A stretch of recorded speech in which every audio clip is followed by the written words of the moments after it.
Well, I would like to begin this morning by thanking all of you who purchased these beautiful Easter lily plants that are on the altar this morning. And many of these plants have been given in memory of a loved one who has died. Last Easter, I shared with you a story about my own mother who died in 2013. And I shared with you how difficult it was for me to celebrate that first Easter, that first holiday, without her. Now, my mother was not a well-educated woman. She was not a reader. She didn't do puzzles. She didn't knit. In her retirement, what my mother did for enjoyment was she cut coupons. My mother was the coupon queen. She was a child of the Great Depression, and so saving money brought her great joy. And even if she cut coupons for products that she herself didn't buy, she would leave those coupons on the grocery store shelf next to the item for other people to find and to use. Now, the week leading up to the first Easter after my mother died, I was online in the grocery store. And an elderly woman behind me tapped me on the shoulder, and she said, "I notice that you have Life cereal in your shopping cart. I have a coupon for that." And as she handed me that coupon, I saw her beautiful smile. And I looked into her eyes, and I felt so strongly and so powerfully the presence of my mother. It was undeniable. And I know that many of you here today have had similar experiences of feeling the presence of a loved one who has died. And if we passed a microphone around this morning, and those of you who have experienced this shared their stories with us this morning, that would be the perfect Easter morning sermon. Because that's what Easter is all about. Jesus's loved ones, they experienced his presence so strongly and so powerfully after he died. And they realized that death is merely an illusion, that life is eternal. They realized that the light of the world could never be extinguished, but that it lives on in us. That's the Easter story. Now, I've shared with you before that the world's greatest theologians have absolutely no idea of the date of that first Easter.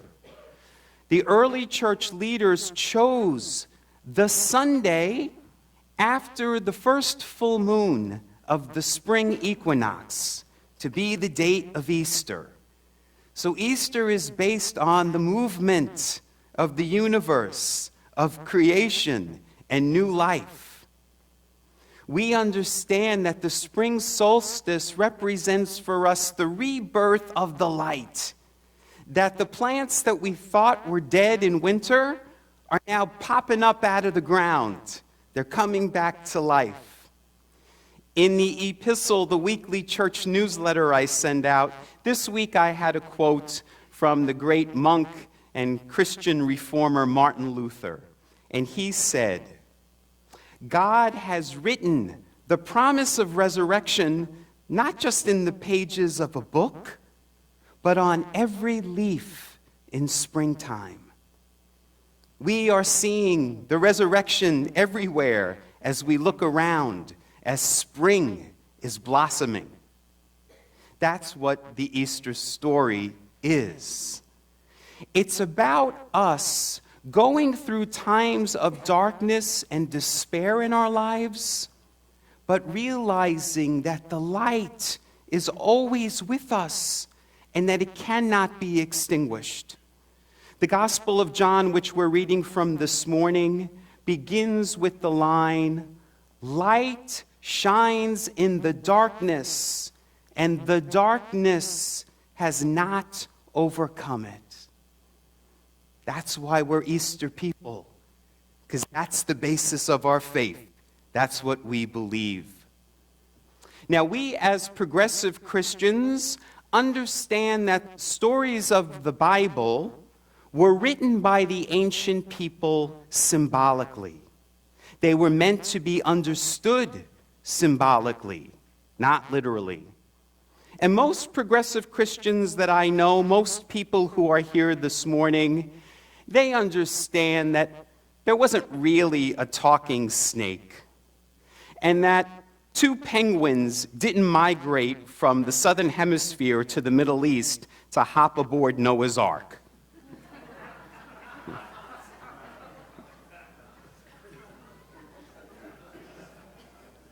They understand that a guy named Jonah didn't actually live inside of a fish, and many do not believe that a woman who was a virgin gave birth. And yet, most progressive Christians that I know draw the line at the resurrection story. They say, well, sure, all those other Bible stories are symbolic, but not the resurrection. I mean, that literally happened. We can't question that. And I had a member of our congregation come to me after my Easter message last year, and he was very upset. And he said, "Pastor Sal, if Jesus didn't physically rise from the dead, what are we doing here? Isn't this the basis of our faith? Isn't this what it means to be Christian?" Well, as we heard in our words of integration and guidance this morning, the very first few gospel writers, the earliest gospel writers, people like Mark and Luke, never wrote stories about Jesus' physical appearance after his death. Paul, in all of his letters to the early Christians, never described Jesus' resurrection as a resuscitation of the body. You would think that if those early Christians had witnessed something so amazing, that at least one of those early gospel writers would have written about it. The gospel that we read from this morning is John's, the last to be written. It was written generations after Jesus had died. And notice, even in that gospel, Mary Magdalene did not recognize Jesus. He didn't look like Jesus. She thought he was the gardener. Could it be that Mary Magdalene experienced the presence of Jesus in that gardener like I experienced the presence of my mother in that elderly woman in the grocery store? We in our church have in our mission statement that we are a church that is more about the questions than the answers. And I don't have the answer. I don't know if Jesus physically rose from the dead or not. But there's one thing that I do know for sure. I am certain of it. And that is that the resurrection is real. And the reason I know that is because I have firsthand experience of it. I have experienced the resurrection. A man who died more than 2,000 years ago is alive in me. When I am in prayer and meditation, I feel his love and his light. I feel his power and his presence. And I have felt his guidance and wisdom in my life. And so for me, the resurrection is very real. And I know that you too have also been transformed by this resurrection, by this love and light, that this light of the Christ is also alive in you. And that's why we come here every Sunday. That's what our faith is all about. That love and light, that power and presence is known as the Christ. And I've explained to you before, the Christ existed billions of years before Jesus of Nazareth was even born. Jesus was a human being who was able to fully manifest that love and light, that power and presence, and become one with it.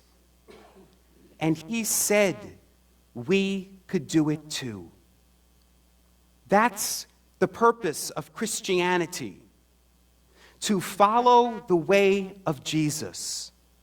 When we forgive other people, when we serve the least of these, when we crucify the wants of the ego, we arise, we ascend, we resurrect from our humanness into our divinity.